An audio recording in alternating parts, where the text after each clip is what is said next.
Le sport, vous le regardez à la télé, vous allez le voir dans les stades et vous le pratiquez peut-être. Il fait vibrer les foules, déchaîne les discussions et les passions. Qu'il soit amateur ou professionnel, il est porté par des hommes et des femmes impliqués qui œuvrent à son organisation, son développement et sa visibilité. Le EG Sport a décidé d'aller à leur rencontre pour qu'ils vous partagent leur histoire et leur monde vu de l'intérieur et des coulisses. Ce podcast est réalisé par l'ESG Sport, l'école de commerce du sport business, pour ses étudiants et bien au-delà, pour tous les passionnés du sport.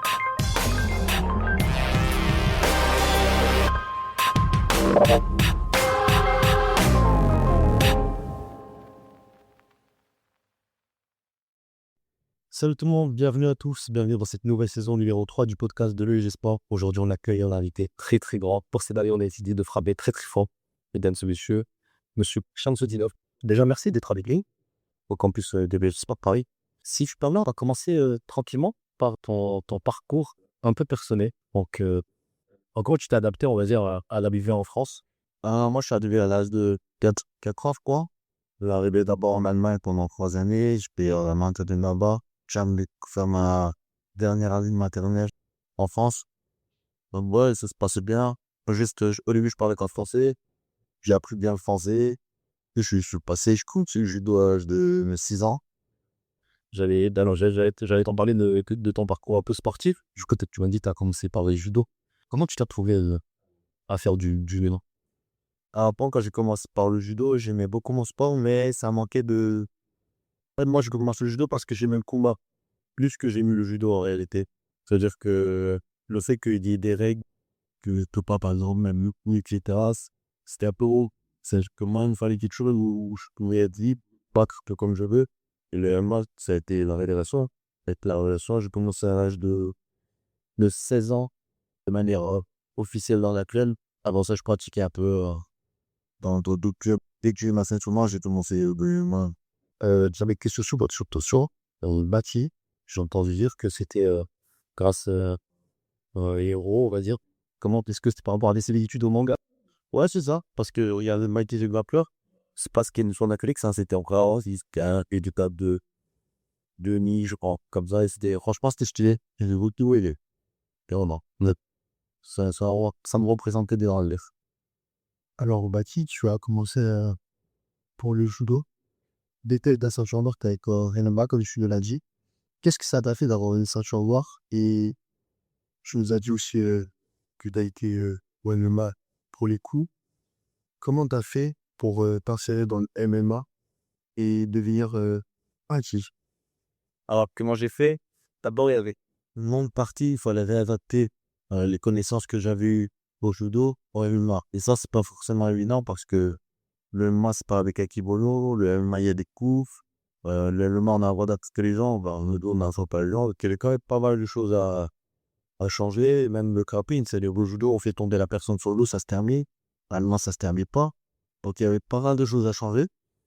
Des nouvelles habitudes à prendre, etc., etc. Donc, il fallait tout simplement adapter ce sport et ça m'a pris autant. Au final, je l'ai bien fait. Aujourd'hui, c'est un de mes points forts, hein. Le judo à l'atterrissage, c'est un de mes points forts. Et voilà, la transition se fait dans le dash, comme une anglaise. Et une bonus, c'est aussi là, autre renfort anglaise. Donc, ouais.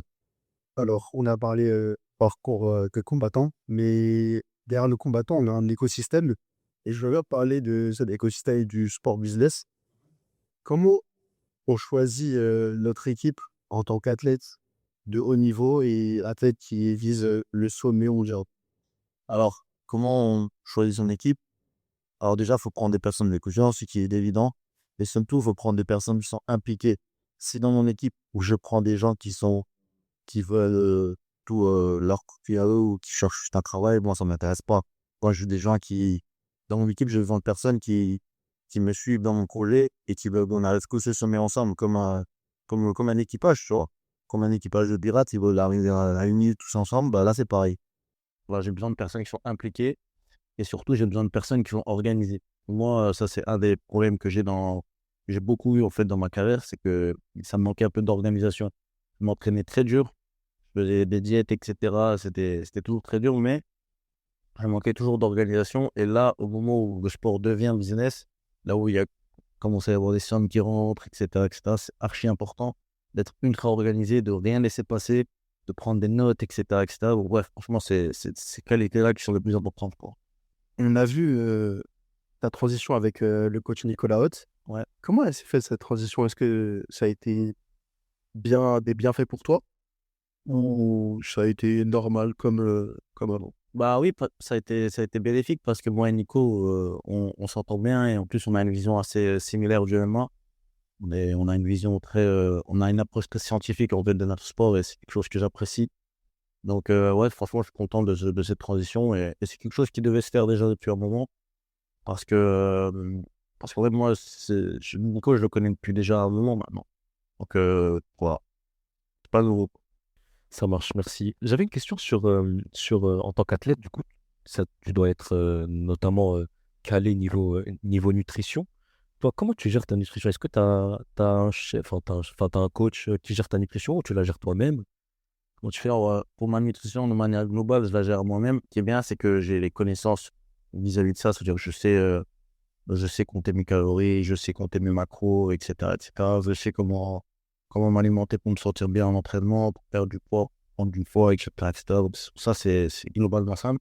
Après, parfois, quand on est en combat, quand on a une préparation de combat, j'ai toujours des personnes vers qui me tourner si j'ai besoin d'aide, que ce soit mes préparateurs physiques, mes coachs, etc. C'est tous des mecs qui sont formés, diplômés là-dedans. Donc, je suis vraiment bien entouré si j'ai besoin de déléguer. Donc, si tu as des questions, par exemple, tu peux demander conseil, par exemple, si tu n'es pas très sûr sur cette. Parfois même, je me casse même pas la tête, je dis je fais quoi. Ok, ouais. Ok, ça marche. Aussi, je voulais parler de tes compétences hors cage, hors ring, qui t'ont été utiles du coup, pour gérer du coup, cette carrière, parce qu'on sait que tu as percé vite, hein, une grosse étoile montante du MMA français. C'est quoi, du coup, tes qualités qui t'ont permis de gérer ça? Une grosse médiatisation, notamment. Ouais, alors la grosse médiatisation, c'est quelque chose qui est quand même extérieur à notre pouvoir. Je vais me dire que quelqu'un, il peut faire tout ce qu'il faut, peut ne pas être médiatisé, comme quelqu'un peut rien faire et peut être médiatisé. Donc ça, c'est quelque chose qui est extérieur à notre pouvoir. Maintenant, moi, qu'est-ce que j'ai bien joué? Je pense que j'ai bien travaillé sur mes réseaux. J'ai bien travaillé sur mes réseaux. Au début, c'était comme tout le monde devait faire, donc repartager mes entraînements, repartager mes combats, etc., etc. Je prenais des défis, etc. Ça plaisait aux gens. Après, il y a eu l'épisode avec Doumbé, il y a eu des clashs, etc., etc. Comment tu l'as senti d'ailleurs enfin, comment tu l'as vécu ce truc, tu sais, parce que Doumbé, il est très trash talk, quand il est très dans le trash talk, notamment dans la prépa du combat, on le voyait avec l'ambulance, il voulait faire le même délire qu'un peu que Zebo. Toi, comment tu as fait attention, tu étais concentré sur ton... Moi, personnellement, j'arrive quand même à dissocier les choses. Ça veut dire que là, je sais que moi, j'ai un combat de prévu. La réalité, c'est qu'on va être dans une cage et qu'on va s'affronter. C'est quelque chose que j'ai déjà fait plusieurs fois. C'est quelque chose que je fais tous les jours d'entraînement. Donc, il n'y a pas rien de nouveau, en fait. Moi, je me raccroche juste à ce qui va se passer par rapport à ça. Ouais, tu restes focus sur ton... Ouais, ok. C'est pas du tout mal vécu. Je l'ai même bien vécu. Ça marche. Alors, maintenant qu'on a parlé de toi en dehors de la cage, j'aimerais qu'on approfondisse le sujet et parler de tes partenariats. Mhm. Comment tu fais pour trouver des partenariats ou comment les partenaires peuvent te convaincre pour soit par exemple EG, la marque ou autre? Alors, moi, les partenaires, les collaborations, les sponsors, etc., on travaille de différentes manières. On travaille déjà il y a les collaborateurs dont ils nous suivent de manière globale. Ça veut dire que, par exemple, moi, je suis quelqu'un, je m'entraîne et je combats. J'ai besoin de mettre des tenues d'entraînement régulièrement. Il y a une marque de tenues d'entraînement qui vont me contacter. Bah, je vais leur proposer un prix pour porter leur truc et voilà, on va se mettre d'accord sur un prix. Ils vont me payer tous les mois comme un salaire. Et voilà, c'est ça, c'est le système. C'est comme ça le système, en fait, dans une collaboration. Après, il y a des partenaires qui vont nous suivre juste pour un combat. Exemple, je vais venir combattre. Sur mon short, j'ai le droit d'avoir 2 logos, par exemple. Et ben, un des logos, je vais mettre, je sais pas, quelqu'un, il veut mettre son entreprise ou quoi, bah, donc je vais le logo de son entreprise. Et lui, en échange, il va me payer un cachet pour le combat. Et après, on se doit plus rien, quoi. Moi, par contre, sur les collaborations qui me suivent chaque mois, etc., moi, j'essaie de suivre toujours des choses qui participent à mon univers. J'ai déjà eu plusieurs collaborations, des partenaires qui m'ont suivi, mais ça se passait pas bien parce qu'en fait, je savais pas comment je peux le rapporter, en fait. C'est-à-dire que si des gens ils veulent travailler avec moi, moi je veux travailler avec eux, c'est-à-dire qu'on s'entend bien, le prix, on est d'accord, etc. Mais j'arrive pas à imaginer comment je vais faire de la pub pour eux. C'est-à-dire en fait, ça, c'est des trucs qu'on a délaissés pour se concentrer sur nos partenaires qui peuvent vraiment faire partie de l'univers bâti et pas juste des partenaires qui sont là parce qu'ils peuvent poser de l'argent. Est-ce que tu as déjà refusé des collaborations parce que c'était pas affilié à tes valeurs? Oui, bien sûr. Par exemple, il y a eu des collaborations de paris sportifs qui nous ont contactés. Ce genre de trucs, on refuse toujours, même si c'est des très très bons prix qu'ils proposent, on refuse toujours ce genre de trucs parce que ça rentre pas dans l'univers bâti, hein. Ouais, ça marche. Et si tu as un conseil pour des étudiants qui veulent être dans le marketing, qu'est-ce que tu leur dirais? Qu'est-ce que tu leur conseillerais de faire? Dans le marketing, c'est-à-dire, c'est quoi? Faire de la pub, c'est quoi? Dans le marketing sportif, faire tout ce qui est partenaire, tout ça. C'est-à-dire quand ils travaillent pour un athlète? Oui. Ok, bah, quelqu'un qui travaille pour un athlète et qui va gérer les partenaires d'un athlète, les sponsors d'un athlète, etc. Moi, comme je l'ai dit tout à l'heure, le plus important des qualités qu'il devrait avoir, c'est l'application. Donc vraiment, il faut que l'athlète il sente qu'il y a un mec autour de lui qui est vraiment réfléchi à sa place, qui est à feu, quoi. Comme ça, le combattant ou l'athlète, il va juste se concentrer sur ses entraînements et il va délaisser ça tranquillement. Ensuite, la partie organisation, c'est vraiment ultra important. En fait, si un mec n'est pas organisé, en fait, c'est impossible. C'est impossible. Tu peux rien faire avec un mec pas organisé. Donc, quand l'athlète va voir que dans son équipe, le mec est impliqué et organisé, déjà, le mec en fait, il peut enfin souffler et se mettre à fond dans ses entraînements et se dire que dans tous les cas, tout va y gérer, quoi. Et après la dernière partie, l'expérience.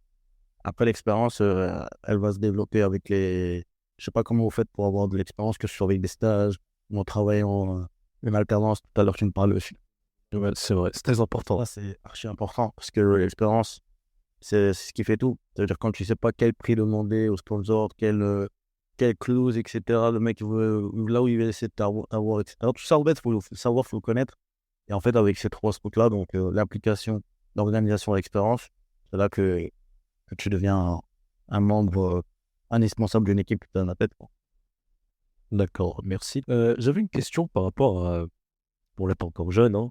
T'as une grande carrière devant toi, mais est-ce que tu penses déjà, tu anticipes déjà l'après, Je veux dire, l'après, l'après-carrière, non, moi, je reste quand même concentré sur ce que je dois faire actuellement. Donc, c'est pas... step by step, c'est ça?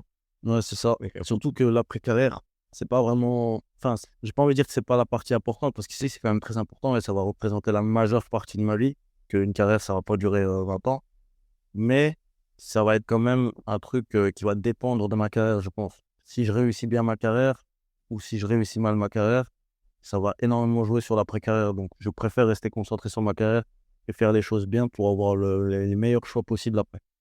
D'accord. On va rester sur le présent. Là, on sait que là, tu es en pleine rééducation.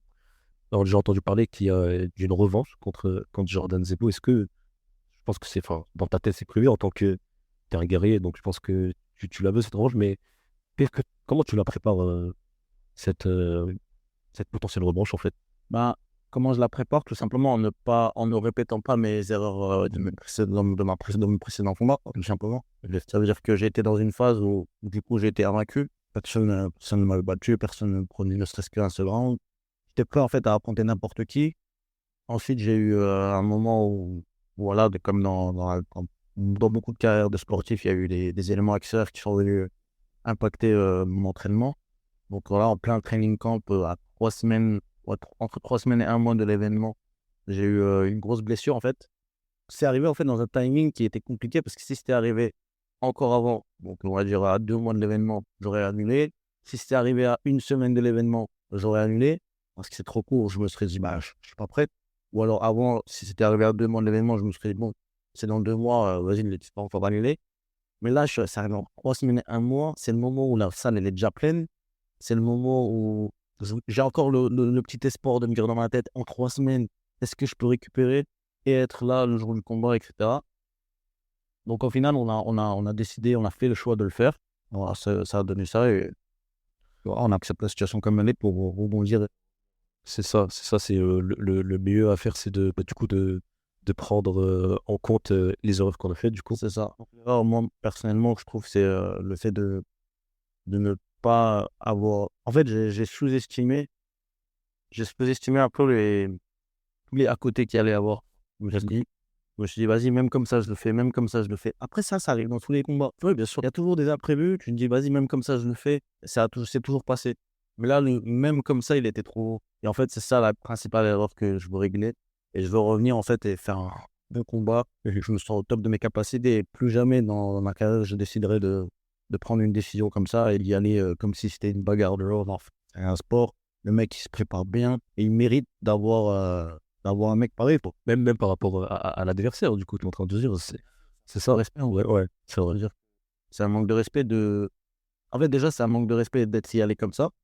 Parce que ça veut dire que quelque part, même si tu ne sous-estimes pas lui, ou alors tu te surestimes, ou alors tu le sous-estimes, tu te dis que même comme ça passe, tu vois, c'est quand même un manque de respect. Et au-delà de ça, au final, bon, moi, je voulais pas que ça sorte. Moi, je voulais pas que ça sorte, cette histoire de blessure. Mais au final, après que c'est sorti, parce qu'il y a eu des médias, etc., qui ont fait que c'est sorti, au final, vu que c'est sorti, ben, même là encore, c'est derrière un manque de respect pour lui. C'est-à-dire, oui, il a gagné, et bon, on lui parle de ça, tu vois. Ça marche. Ah oui, j'ai voulu aussi rebondir sur un sujet, parce que tu as accepté quand même le combat aussi, déjà par rapport au respect de l'adversaire, déjà de un, mais aussi parce que tu jouais quand même, tu combattais devant ton public à Strasbourg, ça te tenait à cœur. Bah, c'est ça, c'est qu'en fait, quand tu vois que la salle, elle est pleine, que c'est ton public qui vient de ta ville, que là, pour une fois, il y aura des mecs qui n'ont jamais pu venir te voir combattre à Paris, qu'on l'a avec leur famille en plus, tu sais, ils ont pris une rangée entière avec leur meuf et tout. Et en fait, il y avait trop de trucs qui fait qu'il fallait que je le fasse. Et surtout, bah, je pensais que j'allais gagner. Ouais, c'est ça, exactement. Il faut y aller comme ça. Il faut aller dans ta tête, je vais gagner, je vais gagner. Mais j'ai ce que je veux dire ce que je veux, dire que ouais, j'allais y aller en pensant, en sachant que j'allais perdre. Non, moi, je pensais que j'allais gagner. Ouais, bah, Et c'est l'erreur, en fait, c'est que tu penses que tu vas gagner, et elle était là l'erreur. Bon, on a parlé de ton combat avec Jordan. Est-ce que il y a encore l'UFC dans un coin de ta tête? Bien sûr. En fait, les gens, ils oublient que j'ai 24 ans. J'ai 24 ans, je viens d'avoir 24 ans carrément. Ça veut dire qu'il y a des mecs qui commencent le sport à 24 ans et ils sont à l'UFC. L'UFC, c'est actuellement la plus grosse organisation du monde. C'est mon objectif d'y aller, de performer là-bas. Et récemment, il y a eu des combats dans ta catégorie, les welterweights. Est-ce que tu as pu suivre tous ces combats-là? Alors, tous, je sais pas, tu as quoi comme combat en tête? Prates, Leon Edwards, Ouais, j'ai regardé. Yann Gary, Belal Mohamed. Ouais, j'ai regardé. Ouais, c'était des très beaux combats. Il y a eu c'était une belle soirée, tout ça, c'était le même soir. Non, pas Yann Gary, Belal Mohamed. Il y a eu Carlos Prates contre Leon Edwards. Il y a eu Makhachev. Makhachev contre Jack Darmadalena. Est-ce qu'il y a un combattant qui t'impressionne dans cette catégorie? Bah, en vrai, ce qui est bien, en fait, ce qu'il veut dire, c'est que dans le top 10, ils ont tous quelque chose. Et en fait, est-ce que le quelque chose qu'ils ont, quelque chose que tu peux battre, ou c'est quelque chose qui est trop haut déjà? Donc, il y a des combattants dans le top 10 qui ont des choses, je pense que je pourrais passer au-dessus, et mon quelque chose va passer au-dessus. Et il y a des combattants, ils sont exceptionnels, et c'est là où ils sont impressionnants. Tu regardes là, Islam Makhachev, le mec, il a super bien performé contre Jack Mandalena. Ça a carrément annulé le jeu de l'adversaire, quoi. Mais ça, c'est impressionnant à voir. Donc, j'ai hâte de voir ce que ça va donner contre le reste de la catégorie, parce que je sais pas s'il va rester en 77, mais s'il reste en 77, j'ai envie de voir comment il va s'en sortir face à tous ces profils différents, du coup. Ok. Et avant l'UFC, est-ce que tu penses peut-être faire un petit saut dans d'autres organisations, style KSW, PFL? Oh, pour l'instant, moi, j'ai que ma revanche en tête, hein. Moi, je vais faire les choses combat par combat. Je préfère rester concentré sur ce qui arrive plutôt que sur ce qui va arriver dans longtemps. Chaque chose en son temps. on t'a vu très très proche de Khamzat. Comment s'est faite cette connexion on a vu que vous êtes entraîné, tu as fait des training camps avec lui à Dubaï, etc., etc. Je sais que vous êtes tchétchènes tous les deux. Et la connexion, elle s'est faite super facilement, j'imagine. Ouais, c'est ça. Ben, en fait, nous, les Tchétchènes, on n'est pas beaucoup. On n'est pas beaucoup. Alors, on peut filtrer le truc très rapidement. Déjà, on n'est pas beaucoup. Ensuite, les combattants, il n'y en a pas beaucoup. Ensuite, des combattants professionnels, il y en a encore moins. Et des combattants professionnels qui performent au niveau, il y en a encore moins. C'est-à-dire qu'en fait, on n'est pas beaucoup, tu vois. C'est-à-dire que la connexion, elle se fait de manière naturelle. Même moi, quand je vois un Tchétchène combat, etc., mais directement, on se suit, c'est automatique. C'est comme si je découvrais que Il y a une connexion automatique. c'est ça. En fait, il y a vraiment une fraternité chez nous, les Tchétchènes. qui est naturellement présente. Parce que déjà, on a vécu une très grande histoire avec les guerres, etc. Donc, on a vraiment. En fait, on a tout vécu ensemble, tu vois. Des ouais, comme ça. Et du coup, ouais, c'était pour Paulo Costa à l'époque. Finalement, c'était devenu Kamaru Usman, son adversaire à cet événement-là. On avait fait une bonne préparation. Et après, je suis encore retourné là récemment. On a fait de la lutte. Est-ce qu'il te donne, parce que c'est un très très bon lutteur, toi, c'est quoi ton style? Comment tu te définirais? Plus striker, plus lutteur? Comment tu te définis en fait? Moi, je pense que je suis plus striker. D'accord. Je suis plus striker, mais c'est un striking adapté MMA. Ça veut dire que demain, si tu me mets dans un ring de boxe anglaise avec un boxeur pro, je m'en sortirai, etc., etc. Mais ce sera pas, je vais pas devenir champion du monde de boxe anglaise, tu vois. Pareil en pied-point, etc. Mais mon striking en MMA, il est efficace. Il est efficace. Alors moi, je vais changer un peu de sujet. Je vais parler de la santé mentale des athlètes en général dans le sport. Je voulais savoir, toi, quelle importance tu as dans la préparation mentale et est-ce que tu en penses aussi dans le monde du sport? Alors, personnellement, je trouve que ça, c'est quand même un sujet qui est assez gros. Parce que la préparation mentale, ça englobe le mental déjà du combattant. Ça englobe tout ce qui est à côté, c'est-à-dire que tout ce qui va être les métiers aussi à côté, donc les préparateurs mentaux, etc., mentaux plutôt, ces personnes-là, en fait, qui vont venir apporter une aide extérieure. Et après, ça va aussi, je crois, il y a même des gens qui utilisent de l'hypnose et tout. Moi, ce que j'en pense personnellement, pour moi en tout cas, tout se passe à l'intérieur. Je trouve pas qu'une aide extérieure peut forcément m'aider. Peu importe le préparateur mental, etc. Je pense que c'est un fabuleux métier qui peut aider énormément de personnes. Mais moi, je sais que sur moi, ça marche pas trop. Moi, ce qui marche bien, c'est à l'intérieur, une acceptation, c'est ce qui m'aide le plus dans ce sport. Le fait d'accepter les choses telles qu'elles sont en me disant que là, je vais faire un combat, je suis stressé, mais je l'accepte. Je vais devoir y aller parce qu'il y a du monde et c'est normal que je suis stressé parce qu'il y a du monde, etc., etc. L'acceptation, ça crée une genre de. En fait, ça va dans le sens du cerveau. Le cerveau, ce qu'il n'aime pas, c'est quand il y a des conflits internes, qui se dit, il comprend pas, ici, pourquoi je suis stressé, nanana, nanana. C'est là, au fait, où il commence à paniquer. Mais quand on arrive à accepter les choses telles qu'elles sont, on est assez à l'aise. Et moi, c'est comme ça que j'arrive à être à l'aise dans ma cour. Et pour rester dans le monde du mental, comment toi tu vis les avant-combats? Comment tu gères la pression des combats, de combattre devant des centaines de personnes, même des milliers de personnes? Moi, je suis assez à l'aise, hein. J'ai la chance d'être assez à l'aise. J'arrive à pas prendre la chose trop au sérieux par rapport au public. Mais je suis pas quelqu'un qui est très attaché au regard des gens ou à la critique ou au compliment même. Je suis pas quelqu'un qui recherche à être complimenté ou qui va être touché parce qu'il y a des critiques sur moi. Moi, je préfère pression de mon combat et vu que je m'entraîne et que je fais des centaines de combats, c'est le travail, hein. Practice make perfect, hein, comme ils disent, hein. Ouais. Plus tu travailles, plus tu deviens meilleur. Là, on va parler sur un autre sujet. C'est quoi tes passe-temps favoris en dehors du coup de la MMA? J'ai vu que tu étais très branché jeux vidéo. Ouais, moi, je joue aux jeux vidéo, ça c'est vrai. Passionné d'astronomie aussi, donc des planètes, l'astrophysique, les trous noirs, les étoiles, etc., les galaxies. C'est un peu ça mes passe-temps. Après, je suis quelqu'un qui marche aussi dehors, j'aime bien marcher, faire mes petits footings. Et voilà, l'entraînement, ça reste mon passe-temps préféré. Oui, bien sûr. Mais du coup, pour décompresser un peu, tes familles, hein, t'es beaucoup famille, tu passes beaucoup du temps avec la famille. Bien sûr. Ça permet Est-ce que ça te permet de libérer un peu tout ce stress, toute cette pression qu'il y a En autour? vrai, moi, ce qui libère bien aussi, c'est l'entraînement, hein. C'est-à-dire qu'on a l'impression qu'on doit s'écarter de ce sport pour s'en libérer, mais c'est en s'en approchant qu'on s'en libère réellement. On se dit, ouais, j'ai besoin de penser à autre chose, etc., etc., mais non. Dans tous les cas, tu vas combattre. Donc, qu'est-ce qui va faire que tu vas être le plus à l'aise quand tu vas combattre, ou tu vas être le plus bien dans ta tête? C'est le fait de savoir que tu t'es bien entraîné, que tu es en forme, tu te sens bien. Donc, ouais, l'entraînement, c'est ce qui te rend réellement bien dans ta tête. Alors, j'avais une dernière question. Quel conseil donnerais-tu du coup aux étudiants de l'EG Sport, du coup, en tant que parent de promotion? Un conseil que tu donnerais pour les étudiants qui souhaiteraient accompagner les sportifs, par exemple? Tout à l'heure, tu avais dit que c'était très important, surtout pour quelqu'un de très organisé. Donc, c'est quoi si tu as des conseils en plus? Franchement, la question que j'ai répondu tout à l'heure, c'était vraiment la question, je pense. La réponse, en fait, elle était vraiment. Elle est bien pour cette question-ci.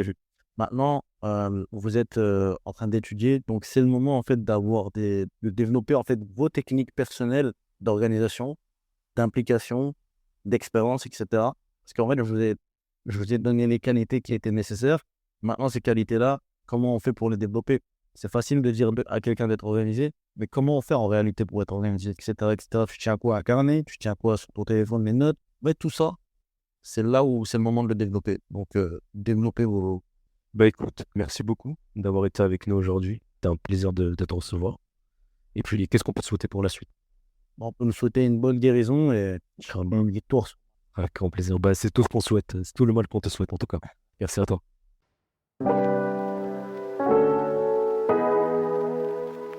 C'est déjà la fin de cet épisode. Merci à notre invité de s'être livré à notre micro et de nous avoir partagé son expérience. Pour être sûr de ne pas passer à côté des prochains épisodes, abonnez-vous à notre podcast. Et si ça vous tente de nous rencontrer, passez nous voir à l'école. Le SG Sport est présente à Paris, Aix, Bordeaux, Lyon, Montpellier, Toulouse et Biarritz.